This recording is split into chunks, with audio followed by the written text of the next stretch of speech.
ज्या बाजाला ढेकणे आहेत का त्या बाजावर सुखाची झोप लागतच नसती. गटाराच्या बाजूला अंथरून टाकल्यावर त्या गटारातली मच्छर सुखानं झोपू देत नसती. तसं आपण कमवलेला पैसा जर चुकीच्या मार्गाने खर्च केला तर आपली संसार खालून पेटतात, खालून.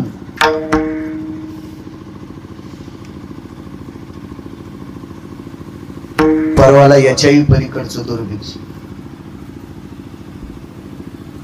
नवरदेव नवरीला बसण्यासाठी रथ आहे, रथ रथ रथ आहे. आणि त्या नवरदेव नवरीच्या पुढे नाव सांगू शकत नाही कोण बलील ते नाचायला. तुम्ही समजून घ्या.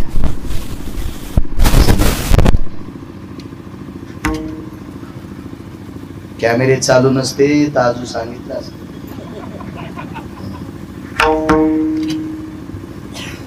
मग संसारात पडलेल्या नव दाम्पत्याच्या पुढे जर विशिष्ट प्रकारचे लोक तुम्ही नाचायला बोलित असताल, यांच्या पोटी जन्माला येणारी संतती कशी जन्माला येईल याचा थोडासा घरी जाऊन 5 मिनिटं उगाच फिरत्या पंख्याची पाती न पाहता डोळे झाकून विचार करा, अवलाद कशी जन्माला येईल. विठाला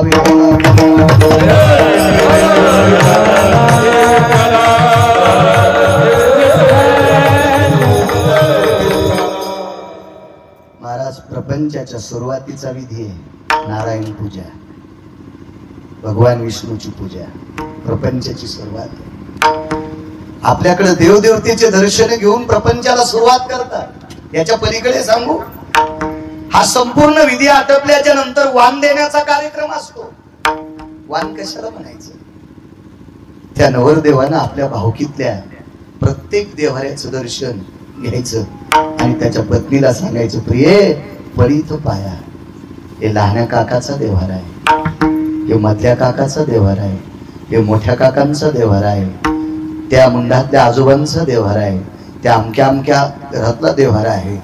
दर्शन घे आणि त्या देवाऱ्यातल्या देवांचं दर्शन घेत त्या घरात जेवढी ज्येष्ठ माणसं आहेत तेवढ्यांचं दर्शन घेऊन, म्हणजे गावातल्या प्रत्येक प्रतिष्ठित वयस्कर व्यक्तीचं दर्शन घेऊन, सगळ्यांचे आशीर्वाद घेऊन प्रपंचाला सुरुवात, याला वाण देण्याचा कार्यक्रम म्हणतात. माणसं शिकलेली नव्हती सज्जनांवर. मला असं वाटतंय जुन्या काळात शाळा कॉलेज नव्हती, पण एकाही रस्व दीर्घ इतकं चुकीचं वागणारी माणसं नव्हती. काही जीवन आहे महाराज शिवरीचं. इथीत कानाची बोकड, लालजरट डोळ्याची बोकड, कमरे उडाली बोकड, वासनेनं मस्ताडून गेलेली बोकड, वासनेनं मस्ताडून गेलेली बोकड. खाली येऊन सांगू का, जगात असा एकच प्राणी जन्माला आल्यावर तिसऱ्या दिवशी त्याची अक्कल नदीत जाते, त्याचं नाव बोकड आहे. तिसऱ्या दिवशी त्याची अक्कल नदीत जाते. या बोकडाच्या सोबत जन्माला आलेली त्याची बहीण तिसऱ्या दिवशीचा सूर्य पाहिल्यावर त्या हरामखोर बोकडाला कळत नाही बहिणीतलं अंतर. इतका नालायक प्राणी जगातला एकच आहे, त्याचं नाव आहे बोकड. आणि त्या बोकडांची दावण हळदीच्या दिवशी कापायची होती. अरे देव कसा ऐकू कोणाच्या व्याका. महाराज 5वीची पोट्टी रिकामी नाहीत आपलं काम ऐकायला. जाऊ दे, सतत सतत महाराज काम सांगते. त्याच्यामुळे बाजूच्या रस्त्यानं पुरं पळून जाऊ आपण जिथं बसलेले असतो. एखादं म्हाताऱ्याला ताकदच नसती काम सांगत, माझ्या बिडे आणून दी, माझी काळ्याची पेटी आणून दी, माझ्या गुटक्याच्या पुढे आणून दी, ती चुन्याची डबी आणून दी. कदरून जाते ती पोट्टी. त्याच्यामुळे त्या गल्लीनच जाणं नको म्हणते. 5वीचा मुलगा, 5वीचा. महाराज तुम्हाला मला इथे किती दिवस ठेवायचे आणि कोण्या दिवशी मळ्यात येऊन पेटवायचं. ज्याच्या हातात आहे त्याला जगाचा पाप म्हणतात. तो रिकामा आहे तुमची आमची काम ऐकायला. पहा कोणाचं ऐकतोय. घरात एक ज्येष्ठ व्यक्ती होती. मला असं वाटतं हिच्या कळत्या काळात घरात कोणाचं लग्न झालेलं नसावं. पहिलं लग्न असावं शिवरीचं त्या घरात. तिनं पाहिलं नसावं. जंगलात राहणारी भिल्ल कन्या. घरातल्या वयस्क व्यक्तीला विचारलं, ही शेळीची बाळं कशाला आणली. एवढी मोठी बोकड कशा करता आणली? अगं उद्याला तुला हळद लागणार आहे. प्रांतातून आपली पाहुणे विष्ट मित्र सजन सखे सोयरे दायरे सगळी येणार आहेत. बर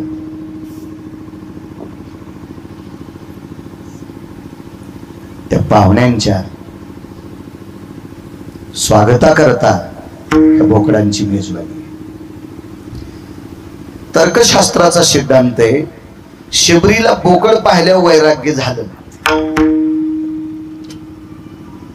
मग शबरीच्या अगोदरच्या काळात या घरात मांसाहार करत नव्हते का? करत होते. सिद्धांत आहे, विचारू शकेल प्रश्न कोणीतरी. श्रुतीचा सिद्धांत. ही एवढी मोठी 50-50 बोकडाची दावण पाहिल्यावर शबरीला वैराग्य निर्माण होते. याच्या अगोदर शबरीच्या कुळात माळी होत्या का? नव्हत्या. दिसेल तो पक्षी मारणे, दिसेल तो पशु मारणे, त्याची हत्या करणे आणि उदरभरणा करता त्याचा मांसाहार करणे हा नित्याचा नियम होता. पण शबरीने विचार केला, मी लग्न केल्याच्या नंतर जर इतकी बोकडं माझ्यासाठीच कापायची असतील तर एवढ्या बोकडांच्या हत्येचं पातक माझ्या डोक्यावर पडेल. म्हणून रात्रीच्या 1-1:30 वाजता अंगात एकच सोळी होती, अंगावरलं तेवढंच पातळ आणि तितक्याच कपड्यावरती बाहेर पडली. काय त्याग असेल महाराज जीवनात, किती मोठा त्याग. हल्ली जर लग्न जमलं ना, काय कीर्तन सांगा, लोक मलाच म्हणतील हाच पांचट. इतकं सांगायची काय गरज बाळू महाराजांना. महाराज कीर्तनात सांगा वाटत नाही इतका पांचटपणा हल्ली चालू आहे. काय शबरीच्या पायाला चिकटलेल्या मातीच्या कणाची बरोबरी करणार नाही हल्लीची नवरदेव कणाची. शबरी एवढी सुंदर होती. शबरी ज्या झाडाखाली गेली त्या झाडाच्या फांद्या प्रसन्न होत होत्या. तरुवर शाखा प्रसन्न, झाडाच्या फांद्या प्रसन्न लहरी देत होत्या. एवढं सौंदर्य होतं. सौंदर्य कोणाच्या बापाची जहागिरी नाही. असं कधी तुम्हाला माहित झालंय का आमच्या जातीत लेकरं सुंदर जन्माला येते? नाही. ती काही तुमच्या आमच्या बापाची जहागिरी नाही. अति सुंदर कन्या, अति सुंदर.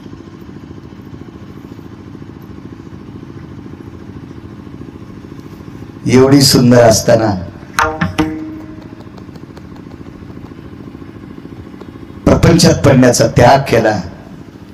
एवढी हत्या आपल्या जीवनात घडू नये रात्रीच निघून गेली. मतंगाचं दर्शन झालं, शरभंगूचं दर्शन झालं. अजून 4 साधू, अजून 4. आणि या 6 लोकांच्या आशीर्वादातून एक वाक्य पडलं, माय तुला जगाचा पाप भेटेल, तुला विश्वाचा पाप भेटेल.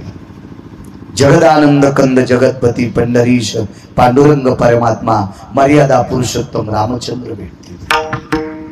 त्या दिवसापासून तळमळ होती. एका जंगलात राहत होती. बराच काळ झाला. तारुण्य मालवल्या गेलं. डोक्याची केस काळीची पांढरी झाली.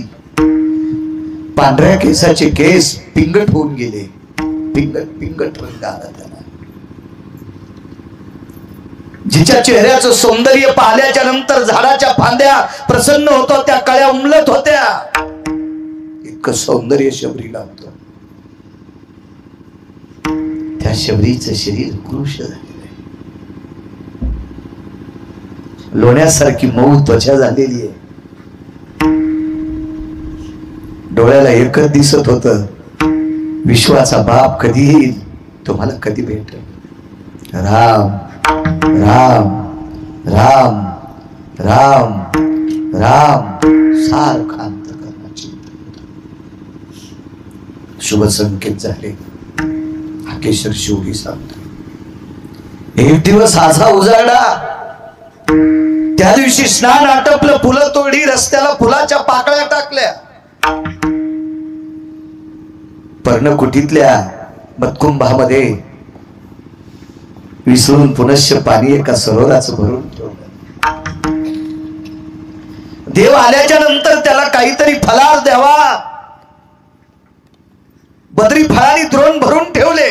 बद्री फळ म्हणजे बोर. बोराला शास्त्राच्या भाषेमध्ये बद्री फळ म्हणतात.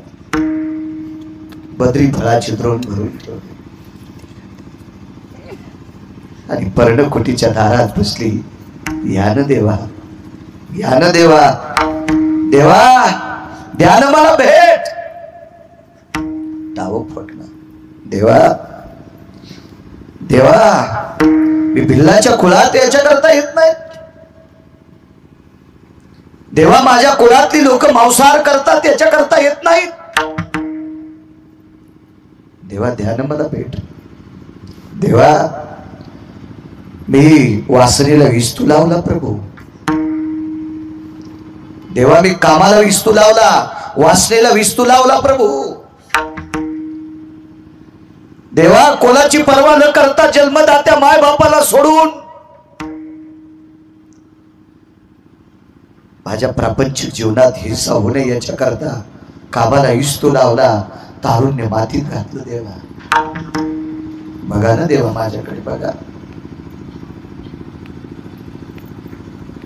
देवा मी एखाद्या मांसाहार करणाऱ्या कुळात जन्माला आले तो माझा दोष आहे. देवा मला त्या कुळात तुम्ही जन्माला घातलंय. मला असं वाटतंय लग्न करायच्या अगोदर शबरीचं चरित्र प्रत्येक नवरीनं वाचावा. काय जीवन असेल शबरीचं. शबरीच्या मुखारविंदातून वाक्य पडलं. देवा अरे या प्रांतातला प्रत्येक व्यक्ती या जंगलातून जात असताना माझ्या शरीराचा प्रकाश पाहिल्याच्या नंतर त्याच्या अंतःकरणात काम उत्पन्न होत होता. एवढं मला सौंदर्य देत असते. देवा ह्या सौंदर्याला कोणाची नजर लागू नये रे. म्हणून जिथे एखादा पशु मरण पावलाय आणि मरण पावलेल्या पशुची दुर्गंधी आल्यावर लोक त्या दिशेने जात नव्हते. म्हणून देवा ती दुर्गंधी घेत ही शरीर मी तिथे सांभाळलं. पण तारुण्यात या शरीराला कोणाचा स्पर्श होऊ दिला नाही. देवा पौर्णिमेचा चंद्र लाजत होता रे. देवा माझ्या सौंदर्याला पौर्णिमेचा चंद्र लाजत होता रे. पौर्णिमेचा चंद्र लाजत होता. देवा तेजस्वी सूर्याचा प्रकाश मला पाहिल्याच्या नंतर सीन होत होता. काय सौंदर्य देत असते. अट्टहास केला. देवा ही सगळं सौंदर्य तुला समर्पित केलंय.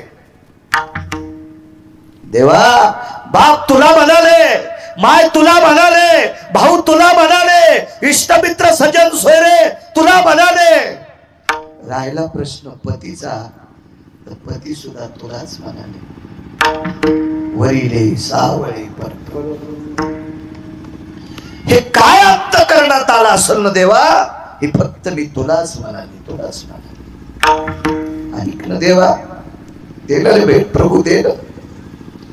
खरी या गरीबाच्या लेकरावर दया देवा कर रे. रानावनात काट्या कुट्या शिकारी करणाऱ्याच्या कुळात एक त्यागाचं मूर्तिमंत कुंभांत करण्यात दाबून विषयाला कचा कचा तुडून कामाला पेटून दिलं रे देवा. आणि तुझं भजन करीत फिरले, तुझ्या नामाचा प्रचार केला, तुझ्याच नामाचं मी पेरीत राहिले. तुझ्याच नामाचं श्रुती सांगते ही शबरी देवाला हाक मारित होती ती किती पवित्र होती. ज्या रस्त्यानं शबरी चालली, शबरीचे पाय ज्या रस्त्यावर पडले, या पावलं जिथं उमटले त्या पावलावरची माती जर उचलली तर ती माती सुद्धा राम राम म्हणत होती. शबरीचं शरीर नाम नाही किती झाला असेल. इतकी निष्ठा देवावर होती, इतकी निष्ठा. व्याकुळ झाली आणि शुद्ध अंतकरणाने हाक मारली. हे रा हे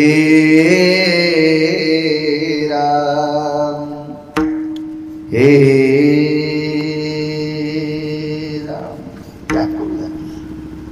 महाराज 2-4 शब्द तोंडातून पडतात न पडतात तेवढ्या अवकाशात जगाचा पाप तारा आहे, विश्वाचा पाप तारा गदगदून पायाला मिठी मारली, गदगदून. इतकं प्रेम, आनंद अश्रू बाहेर आले आणि विश्वाच्या मालकाच्या पायावर डोळ्यातले अश्रू, डोळ्यातल्या पाण्यानं जगाच्या बापाचे पाय धुतले. काय दिलाय महाराज देवाची. देवाला हाक मारल्याच्या नंतर शबरी करता जगाचा पाप आलाय म्हणून मालक पहिल्याकडे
अविनाश आणि वर्षा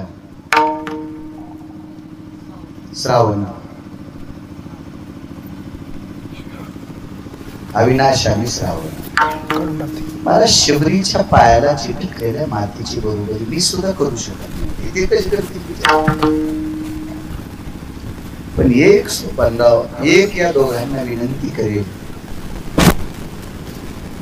24 तासापैकी दिवसात 5-5 मिनिटं विटेवरच्या मालकाला देत जा. धावत जरी या दोघांसाठी नाही आला तर यांच्या अडचणी दूर करण्यासाठी जरी पावला तरी काम संपलं.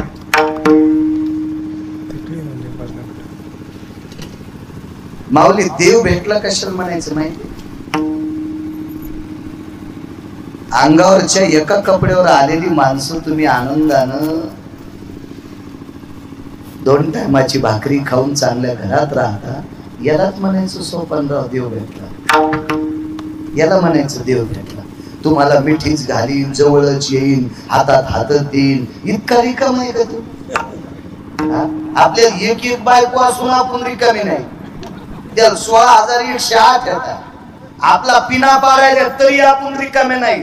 त्याच्या बायकोनं 22 क्विंटल सोनं देणारा मनी आणला रोजच. लक्ष्मी पत्नी आहे त्याची, रिकाम आहे का? आपल्या अडचणी दूर करणं यालाच म्हणायचं देव भेटला. मोठ्यांचं वाक्य सांगतो, जिथं चोर मारते तिथं गाडी पंक्चर व्हावा. तिथं चोर आणतेत का तिथं गाडी पंक्चर व्हावा आणि 5च मिनिटात मागून ओळखीची यावा, याला म्हणायचं देव भेटला. गाडी कोण पुतणी आले तुमच्या रिकाम्या गाडीला, मागून ओळखीची गाडी आली, हात करायची, बाबा आम्हाला घेऊन जा, बसा काय ताण नाही, चला.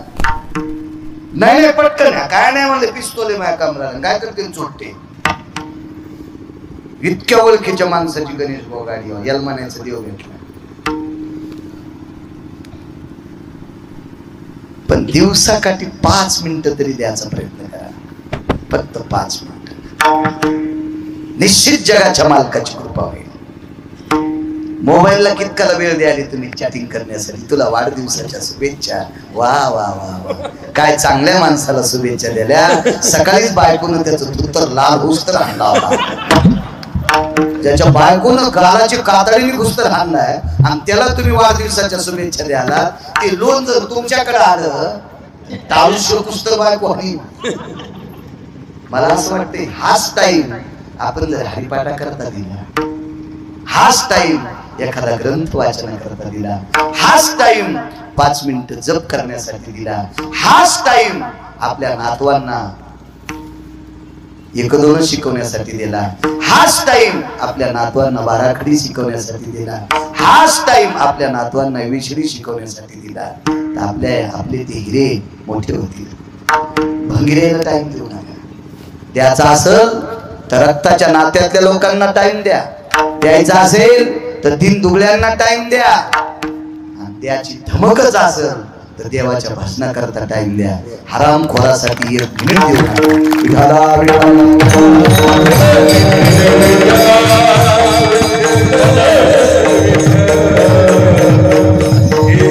महाराज देवासाठी वेळ दिला.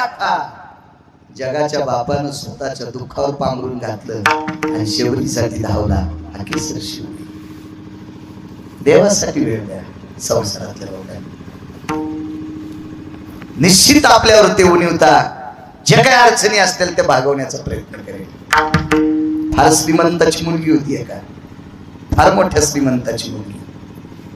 लग्न झालं, पती पुरुषार्थी भेटले.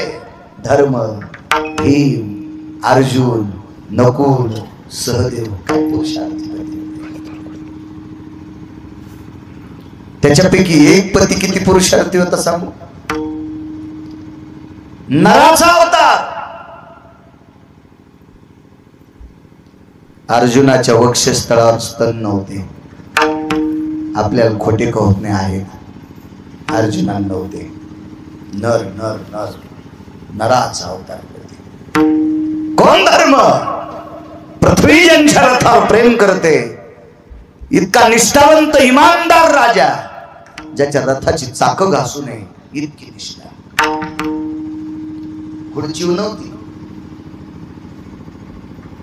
जनतेवर होती. खुर्चीवर तर कोणी करते, आणि आपण खुर्चीवर निष्ठा करणाऱ्याच्या मागे. जनतेवर निष्ठा करणारा राजा, रयतेचे राजा छत्रपती शिवाजी महाराज. म्हणून त्या राजाला जाणता पती, जाणता राजा. पती नाही कोणाला, आणि देऊ बी नका. तोंड खराब करू नका कोणाला पती देऊन. जाणता राजा, रयतेचे राजा छत्रपती शिवाजी महाराज. काय राजा आहे, धर्मराजा. या पावन प्रपंचामध्ये विलीन असणारी द्रौपदी एक दिवस विराट राजाच्या घरी शेण काढायची वेळ आली. माझ्या मागणं विराट राजाच्या घरी जात्यावर तळायची वेळ आली. जिच्याकडे 48,324 दाशा होत्या. 48,324 दाशा होत्या. दाशा एवढ्या मोठ्या वैभवातली बाई विराट राजाच्या घरी गोठ्यातलं शेण काढावं लागलं. फुटक्या टोप्यानं शेण शेण शेण. प्रपंचाची दानादीन झाली. एक दिवस इतका बिकट प्रसंग आला. द्रौपदीच्या जीवनात बऱ्याच वेळेस बिकट प्रसंग आला. पवित्र अंतःकरणाची द्रौपदी प्रापंचिक जीवनामध्ये दारात आलेल्या मूर्ख लोकांना जीव घालीत होती. हरामखोराला जीव घालीत होती. घरी आलते ना ते नालायक, मूर्ख होते, बुजदिल होते, भडवे होते, हरामखोर होते. 78 लोक जेवायला बसलेली होती. 78. त्याच्यातले 5च चांगले होते. 78 पैकी 5 जर उघडले तर बाकी इतकी हरामखोर होती की त्यांचा हरामखोरपणा मोजायला ब्रह्मदेवा करता फक्त 5च सांगली त्या पंगतीत. आणि ही कुणी डावीकडे पंगत होती, त्या पंगतीत 5च होते, ते तर पती होते. त्याचा तर काही संबंधच नाही, ती पती होते, बालक होते तिचे. पण 78 लोकांच्या पंगतीमध्ये 5 वगळता बाकी सगळे निर्बुद्ध विचाराचे होते. मला असं वाटतं पिसाळलेलं कुत्र दगड फेकला तरी दगडाला असत. पिसाळलेल्या कुत्र्याकडे अजून दगड फेकायचा, ते दगडाला पण डसत. पण दगडाला चावल्यावर वेदना झाल्यावर पुन्हा थकत. पण निर्बुद्ध विचाराची माणसं पिसाळलेल्या कुत्र्यापेक्षा आरामखोर असतात.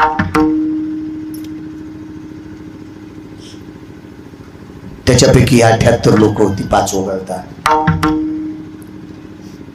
पात्र वाढली, भात वाढला, भातावरती वरण वाढलं, तुपाचं बकेट आणलं. त्या बकेटामध्ये मोठं वगराळ होतं, तांब्या होता, चमचा नाही, परी नाही, तांब्याच होता तूप वाढायला. तो तांब्या, ते बुटक, ते मोठं वगराळ त्या बकेटात बुडवलं. आणि 78 लोकांना 5 सोडून दिले. म्हणजे ती चांगली होती माणसं 78 पैकी. या सगळ्यांना वगराळ्यानं तूप वाढीत होती. मोठं वगराळ अर्धा किलोचं. पुढची 5-7 लोक तूप वाढायची राहिली. तेवढ्या अवकाशामध्ये चोळीची गाठ सुटली.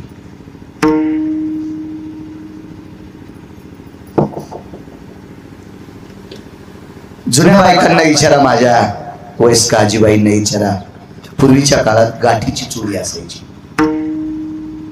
गाठीची चोळी ती ठराविक टेलरला शिवता येत होती. जुन्या बायका घरीच ती बोटावर फाडून द्यायच्या. जुन्या काळातला टेलर तिला लाग लावायचा, लाग. चोळीची त्या माऊलीला चोळी ती त्या लागावर बसायची, लागावर. तो लाग जर तिरपट झाला चोळी येत नव्हती. गाठ इकडे जायची, गाठ तिकडे जायची. इतका शिस्तीत टेलर लागायचा. आता जो टेलर 5-5 हजार रुपये ड्रेस शिवायला घेतो का, त्याला चोळी शिवता येत नाही. कारण चांगलं करण्यासाठी लय चांगलं वागावं लागतं. हे गुंडियान, बटणन, टचनन, फचनन, पियानन, गिनान, क्या द्या, पिनान, काय असते आपलं, हे तर कोणी येडगळली. लागाची चोळी फक्त जुन्या काळात ज्याची लायकी जमिनीवर होती त्यालाच येत होती. ती चोळी द्रौपदीला. चोळीची गाठ 2, वरची गाठ सुटली. द्रौपदीचं अंग चाचरलं. डाव्या हातात तुपाचं बकेट आहे, उजव्या हातामध्ये तुपाचं वगराळ आहे.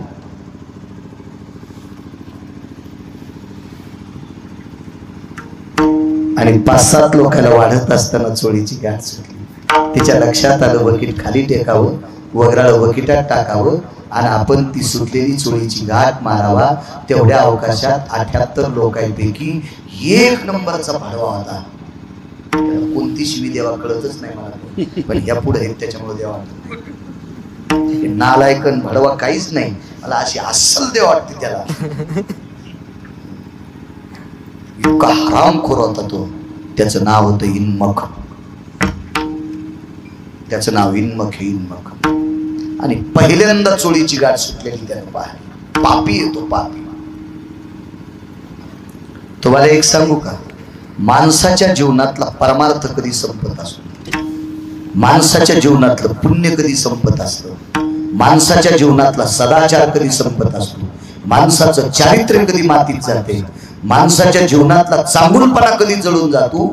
परस्त्रीच्या सौंदर्याला बघून ज्याच्या अंतःकरणात वासनेचा जाळ पेटतो का, त्या हरामखोराचं चारित्र्य जळून जात असते, त्याचा विवेक जळून जात असतो, त्याचं पुण्य संपत असतं. सगळ्यात मोठं पुण्य संपायचं घातक कारण कोणतं असेल तर परस्त्रीकडे पाहिल्याच्या नंतर ज्याच्या पोटात डबा पेटतो का, सगळ्यात मोठं पाप आहे. सगळ्यात मोठं पुण्य कोणते, परावी नारी माऊली समान किंवा परावी नारी रखुमाई समान मानिली यादन काय वेचे. स्वतःची बायको सोडून जर परस्त्रीला आपण रुक्मिणी आई साहेब म्हटलो, लक्ष्मी म्हटलो, तर आपले बँकेतले पैसे जळतील का? आपला बंगला जळतो का? सगळ्यात मोठं सगळं याच्या इतकं पुण्य कोणतंच नाही. काम जिंकणे इतकं पुण्य कोणतंच नाही. महाराज ज्यांनी ज्यांनी काम जिंकलाय का त्याचं दर्शन घेतल्याशिवाय संसाराला सुरुवात नाही. काम जिंकणारी व्यक्ती मारुती आहे. लग्न तर केलंच नाही, जन्माला यायच्या अगोदरच काम बांधून टाकला. आणि त्या मारुतीरायाचं दर्शन घेतल्याशिवाय आपल्या धुताळ्याची संसार नीट होत नाही. बिना आकलीचे कांदे फुटलेले बुटाळ घालून त्याच्या पाया पडायला बिल्लाच्या निदान बुटाळ खाली काढी जाय. त्यानं रावणाची तंगडे हाणले तर तुझ्या हाणायला काय लागेल? आकलीची काय नाही, आजोर होतो तू यासारखा. हो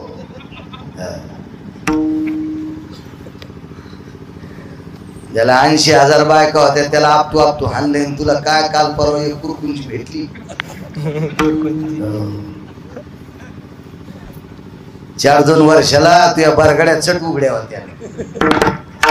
मारुतीला म्हणतो आजोर होतो तू यासारखा. रूम नटा किंडो केते.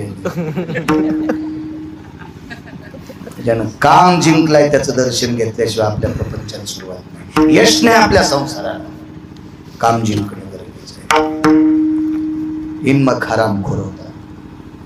इन्मखानं शकुनीला सांगितलं, शकुनी पापी होता. एक सांगू का तुम्हाला, आपल्या नात्यातली माणसं जर अनिष्ट असतील, नष्ट असतील, दुराचारी असतील तर त्यांना टाळायचं.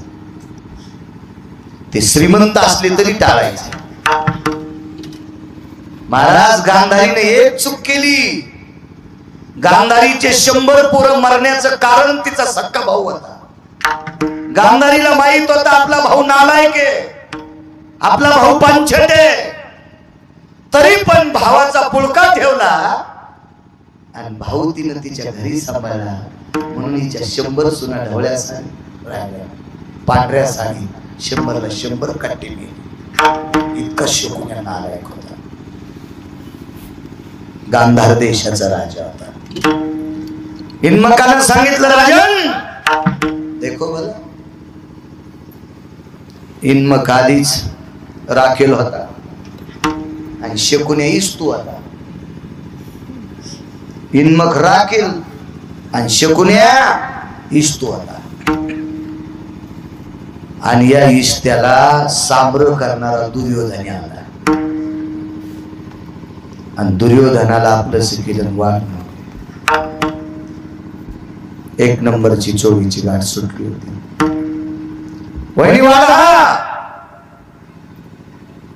महाराज जिनं स्वतःच शरीर सूर्यप्रकाशाला कधी दाखवलं नाही. काय इज्जतदार माऊली असतो.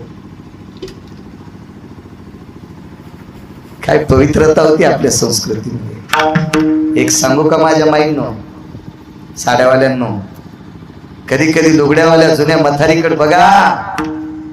आधा कदा जर घरी पाहुणा आला आणि त्या पाहुण्याच्या देखता जुन्या काळातल्या माथारीला जर चहा दिला तर ती माथारी त्या पाहुण्याकडे तोंड करून चहा पित नाही, ती भिंतीकडे तोंड करून चहा पिती. ही पवित्र महाराष्ट्राच्या मातीतल्या स्त्रीचा दर्जा आहे.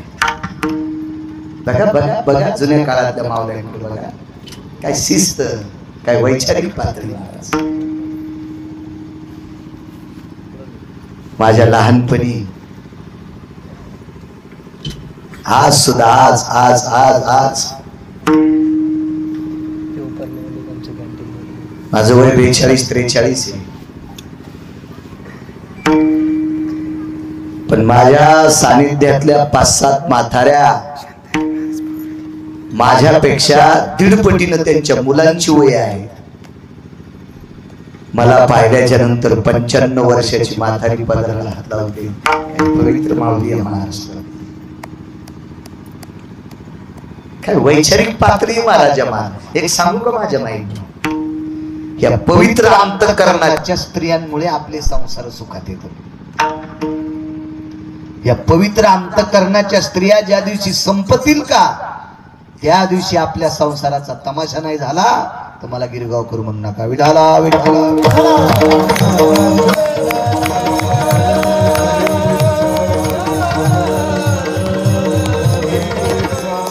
वैचारिक पातळीचा एक आधारयुक्त भीतीचा दर्जा असणारी माणसं मावल्या या महाराष्ट्राच्या संस्कृतीत आहेत, या मातीत आहेत.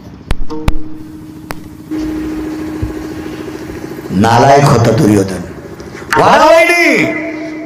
द्रौपदीने विचार केला, आतापर्यंत हे शरीर मी सूर्यप्रकाशाला सुद्धा दाखवलं नाही वक्षस्थळ, आज एवढ्या 78 लोकांच्या देखता 2 नंबरची चोळीची गाठ सुटली तर दोन्ही चोळीचे पालव बाजूला जातील आणि माझं हृदय या 78 लोक पाहतील. सात्विक द्रौपदी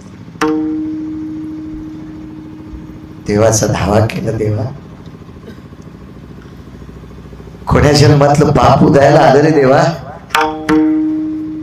देवा माझं मागच्या जन्मातलं एखादं पाप असेल ना देवा तर मला आताच्या आता संपवले.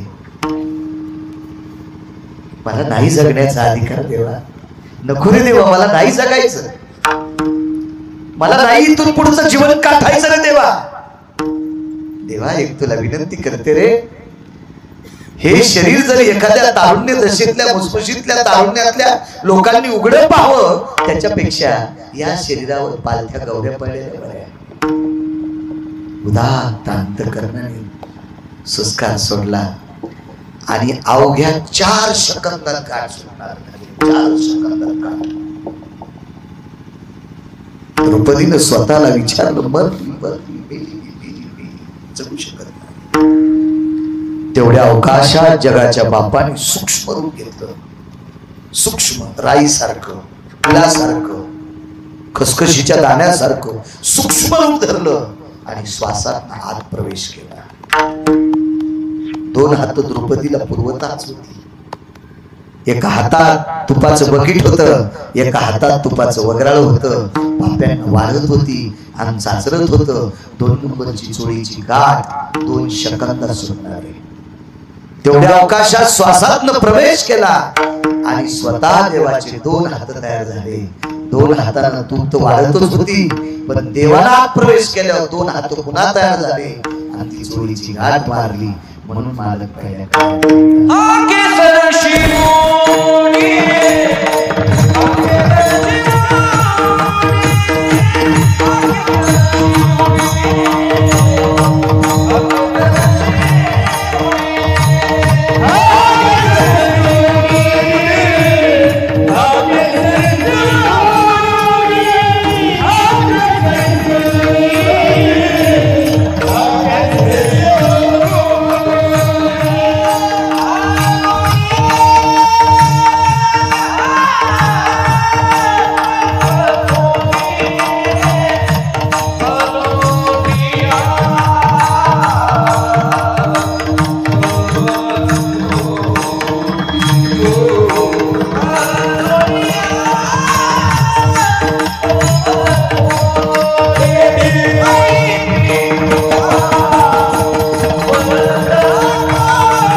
मला शबरी करता धावला, विश्व जीवनभर विटेवरच्या मालकाचं भजन केलं म्हणून धावला. द्रौपदीच्या हाकेला धावला, कारण द्रौपदीने इतकं कृष्ण परमात्म्याचं विटेवरच्या मालकाचं भजन केलं की द्रौपदीने ज्याच्याशी संसार केला त्याच्या शरीरावर चिरून कृष्ण कृष्ण म्हणत होते, पण द्रौपदीच्या डोक्याचे केस खाली पडले तरी कृष्ण कृष्ण म्हणत होते. इतका द्रौपदीचा अधिकार नव्हता, म्हणून जगाचा बाप झाला. मला नाही म्हणायचं शबरी सारखी भीषण परिस्थिती आपली व्हावी, मला म्हणायचं नाही द्रौपदी सारखी संकट आपल्यावर यावी, पण छोटी संकट आली तरी पेलवण्याची ताकद आपल्यात नाही. आणि ती संकट दूर करण्यासाठी जगाचा मालक धावत यावा, याच्या करता किमान 10-5 मिनिटं तरी आपण त्याच्या करता द्यावी. श्रद्धेनं दारातल्या तुळशीला एक तांब्यावर पाणी तरी घालावं. आपल्या घरी गाय असेल, आवडीनं तिला मुठभर चारा तरी त्या गाईला चारावा, देव धावत येईल.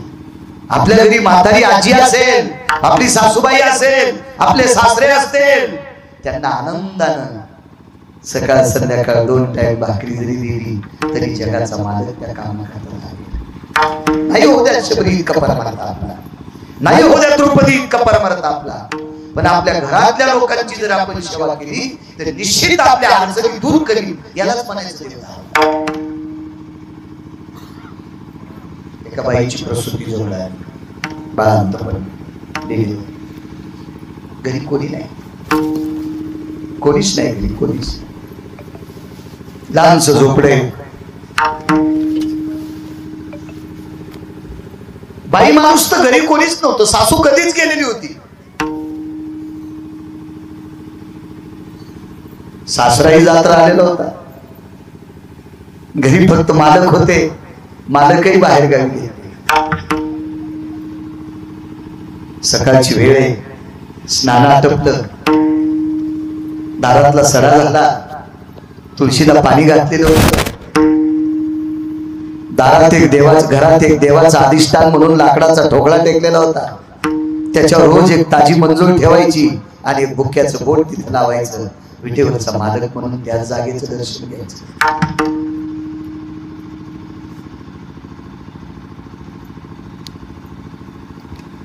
मालक गावाला गेले असल्यामुळं मालकाकडे एक गल्ली झाडायचं काम होतं, ती गल्ली सुद्धा झाडून आली.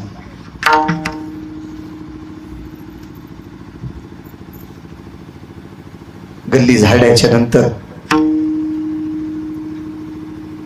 एक हातभर फाटक कपडा होता, मोठ्या लोकांच्या दारात तो कपडा आथरायचा आणि त्या मोठ्या घरच्या बाईची जर भावना जागी झाली तर तिने कोर अर्धी जुनी वाळलेली शिळी भाकरी त्या कपड्यावर टाकायची आणि बाजूला एक रिकामं गाडगं असायचं, त्याच्या शिळ ताक वाटायचं. 10-10:30 वाजेपर्यंत गल्ली झाली. त्या बाईचं नाव आहे सोयरा. ती वाळलेली शिळी भाकरीची तुकडे आणि ते ताकात द्रावण घरी नेलं. खापराची झाकडी, त्या झाकडीमध्ये ताक ओतलं, शिळ्या भाकरीचा एक तुकडा टाकला, त्याच्यावर एक तुळशीचं पान टेकलं. ताक, शिळ्या भाकरीचा तुकडा आणि तुळशीचं पान, ती खापराची झाकडी तिथे टेकली, पाणी फिरवलं. जेव्हा देवा देवा जेव्हा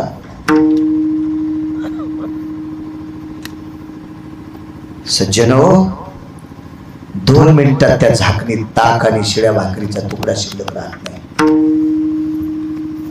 काय अधिकार असेल माऊली त्या बाईचा. देवाला जेव्हा म्हणल्यावर त्यानं ती झाकणी पुसून खायची, पुसून खायची. 10 घरचं ताक होत, 10-20 घरच्या गणेश भाकरीचे तुकडे. महाराज, ताक किती शिळा असेल त्याचा किती पुंगट वास येत असेल, किती आंबट असेल, ते भाकरीचे तुकडे कधी केलेले असतील ते विचारू नका. वाढणारी किती पवित्र होती विचारा. देवाला निवेदित चालणारी किती पवित्र होती. पुसून झाकली खायची. आनंद वाटला. ती देवाची झाकणी होती, तिच्यात कधी जेवले नाही. त्या झाकणीला कुठंतरी ताकाची कण चिटकलेली होती भाकरीची, ती पुसून घेतली, प्रसाद म्हणून हात चाटली. पदरानं झाकणी पुसून पालती घातली. दुसऱ्या एका झाकणीमध्ये अर्धी भाकरी घेतली, त्याच्यात ताकरी चवलं. ती भाकरी त्या ताकात कुस्करली. ते ताक आणि भाकरी पिऊन टाकणार तेवढ्या अवकाशात पोटात वेदना सुरू झाली. तशीच ताकाची झाकणी ठेवली. असा आहे वेदना. बाळाला जन्म द्यायच्या वेदना आहे. हा केसर शिवडी सांगतोय. व्याकुळ झालं शरीर, व्याकुळ व्याकुळ झालं. 3 सिद्धांत आहे का?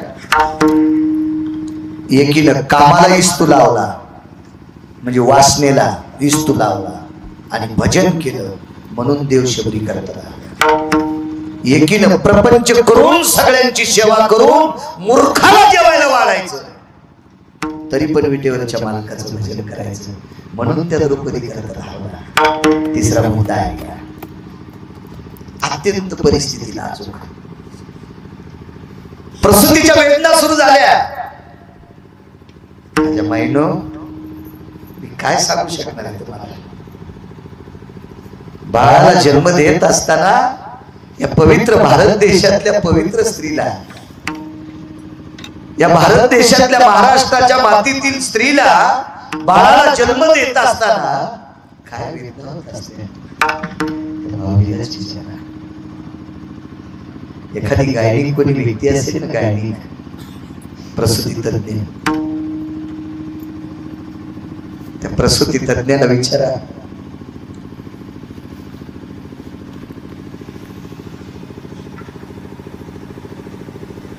जीवजाची वेळ तरी पण त्या माऊलीच्या अंतःकरणात आपलं बाळ वाचवा, हे एखाद्या वैद्यकीय क्षेत्रातल्या गायनिक डॉक्टरला विचारा.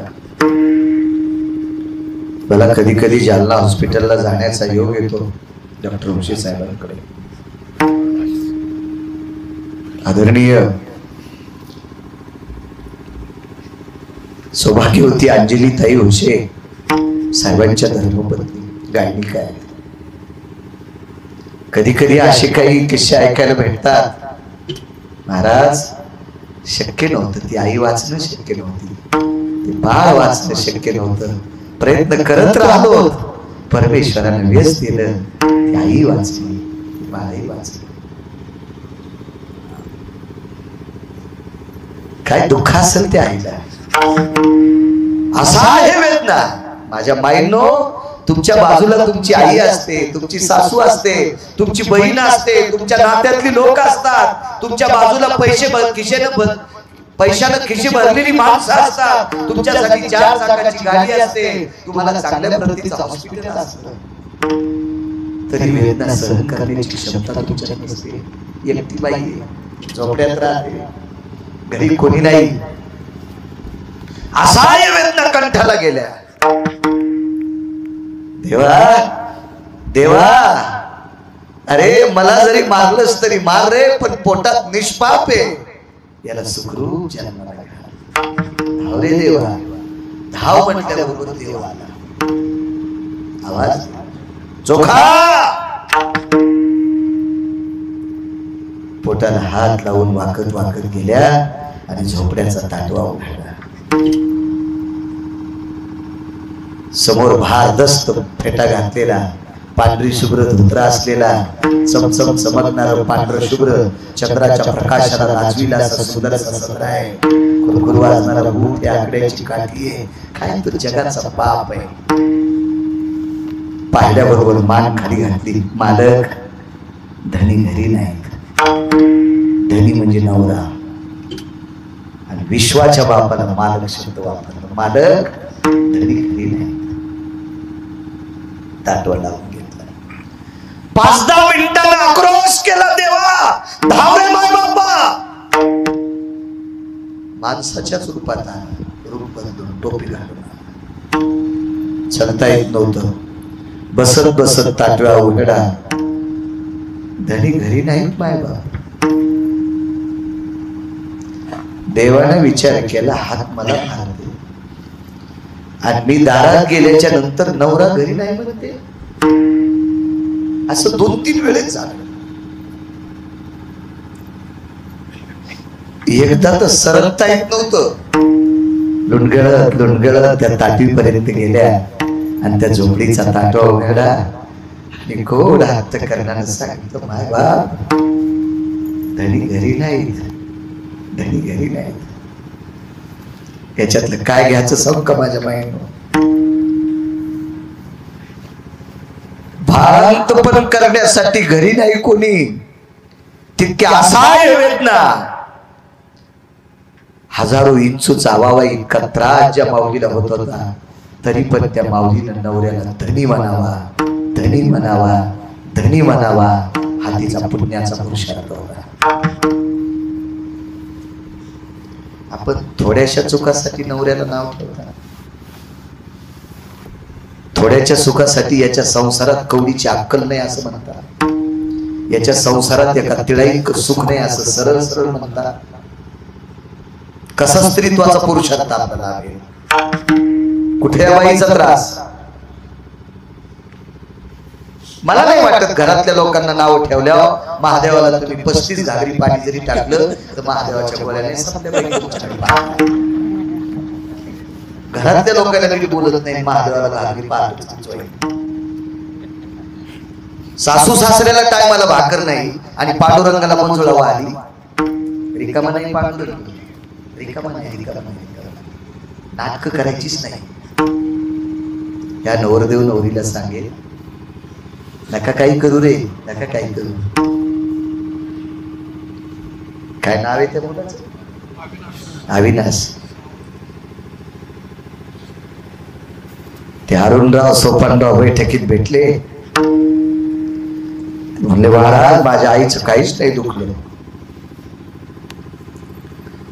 एखादी वस्तू हरपाव तशी माझी आई गेली, माझ्या अंतःकरणातून आई निघत नाही. महाराज हजारो पंढरपूरच्या वाऱ्या केले, शब्द वापर आपल्या आईविषयी, आपल्या बापाविषयी इतकी अस्मिता ठेवणं, हे वाऱ्या हजारो केल्याचं पुण्य प्राप्त होते. जितकं प्रेम अरुणरावाचं त्यांच्या आईवर होतं, अविनाश तितकंच प्रेम तू तुझ्या आई वडिलांवर ठेव. तुला कोण्याच महाराजाच्या पाया पडायची गरज नाही. आपल्या आई वडिलांना अंतर देऊ नकोस, तुला विटेवरच्या मालकाच्या पाया पडायची गरज नाही. मालक तुझ्या करता धावते. घरातल्या लोकांचा आदर केला की काम सुरू. महाराज चौथ्यांदा कासावीस झाली. ओरडावं कोणासाठी, ओरडावं कोण धावतील म्हणून पदराचा गोळा केला आणि बाहेरल्याचा आवाज जाऊ नये म्हणून तोंडात पदराचा गोळा घेतला. विश्वाच्या मालकाच्या नंतर लक्षात आलं, देव चतुर, देव चतुर, जाणून अंतर्गत माझी गरज आहे, पण पुरुषाच्या रूपात नाही, स्त्रीच्या रूपात. माझ्या माईनो त्या चोखोबाराच्या पत्नीसाठी जगाचा बाप साडी नेसलाय, साडी नेसलाय, भारदस्त पितांबर नेसलाय, कपाळ भरून कुंकू लावलंय, कपाळाच्या पुढे अर्धा इंच पदर घेतलेला आहे आणि एका स्त्रीचं रूप घेऊन हाक मारली, चोखोबाची बहीण झाला सारंग वैनी उडादार. घासत घासत तिथपर्यंत हालात वर्ष ताटवा लावला, कृपा कटाक्षीने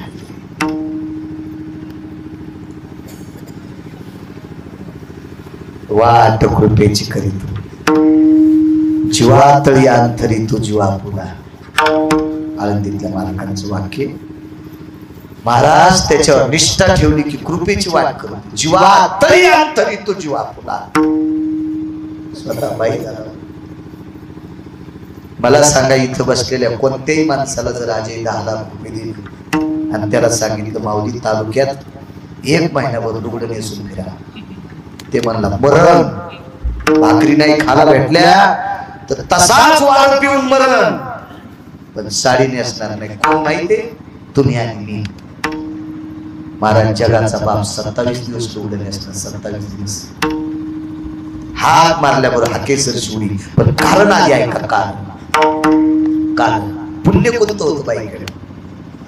काय पुण्य होतं त्या बाईकडे? त्या नवरदेव नवरीला एकच सांगितलं, घरातल्या वयस्कर लोकांवर प्रेम करा. एक सांगू का राजू, मी केवढं जरी काम करून आले, आपली म्हातारी आजी असेल, म्हातारी आई असेल, म्हातारी बाबा असतील, वडील आल्यावर इतकंच म्हणायचं, आई जेवढीच का हातात पोट भरतो. दादा तुम्ही जेवलात का? त्याचं रूप भरून येतंय, देवा मला काय मुलगा दिलास रे. माझी सकाळ संध्याकाळ दखल घेतो, काम करून भागून आला तरी मला जेवलात का म्हणतो. त्याचा आनंद आकाशात पावत नाही. लहान लेकराचं जीवन आणि म्हाताऱ्या माणसाचं जीवन सारखं असतं, लवचिक अंतःकरण असतं, कागदासारखं मऊ हृदय असतं, कपड्यासारखं मऊ हृदय. या लोकांचे आशीर्वाद घ्यायचे. माझ्या माईनो जगाचा बाप हाक मारल्याबरोबर बाईच्या रूपात आला आणि सोयराबाईचं बाळांत पण केलं. त्याच्यासाठी बाईनं काय केलं? या सोयराबाईनं 95 वर्षाच्या सासऱ्याची कंबर धुतली. सासऱ्याला बाथरूम झाली धोत्रात आणि सासऱ्याची कंबर धुतली. सासऱ्याने विचारलं, सुनबाई एवढ्या मोठ्या वयस्क म्हाताऱ्याची कंबर धुताना तुम्हाला लाज वाटली नाही? मळमळ झालं नाही? नाही मामांजी, असं कसं शक्य? ऐका ना मामांजी, तुमची कंबर धुताना तुम्हाला सासरा समजिलच नाही, तुम्हाला स्वतःचा बाप समजिल. महाराज 95 वर्षाच्या सासऱ्याला अडचणीमध्ये बाप समजून त्याची कंबर धुतली. याच्या पुण्याचं गाठोड इतकं मोठं झालं, जगाच्या बापाची मान वाकली आणि या वाकलेल्या मानेचं कर्ज फेडण्यासाठी सोयराबाईनं हाक मारल्याबरोबर बाईच्या रूपात आला आणि तिचं बाळंत पण केलं. म्हणून मालक पहिल्या कडव्यात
द्रौपदीनं कुमार अवस्थेमध्ये म्हणजे 7वी 8वीच्या वयात, 7वी 8वीचं वय असतं का, त्या वयात द्रौपदीनं एका अंध साधूला वस्त्र दिलं. अंध साधूला वस्त्र दिलं. त्या साधूनं बालपणात तिला आशीर्वाद दिला, मला गुंडाळण्यासाठी वस्त्र दिलंस ना, माझी इज्जत झाकण्यासाठी मला वस्त्र दिलंस ना, या वस्त्रावर जितके आडवे आणि उभे दोरे तितके वस्त्र देव तुला देईल. आणि या 24 हराम खोरापैकी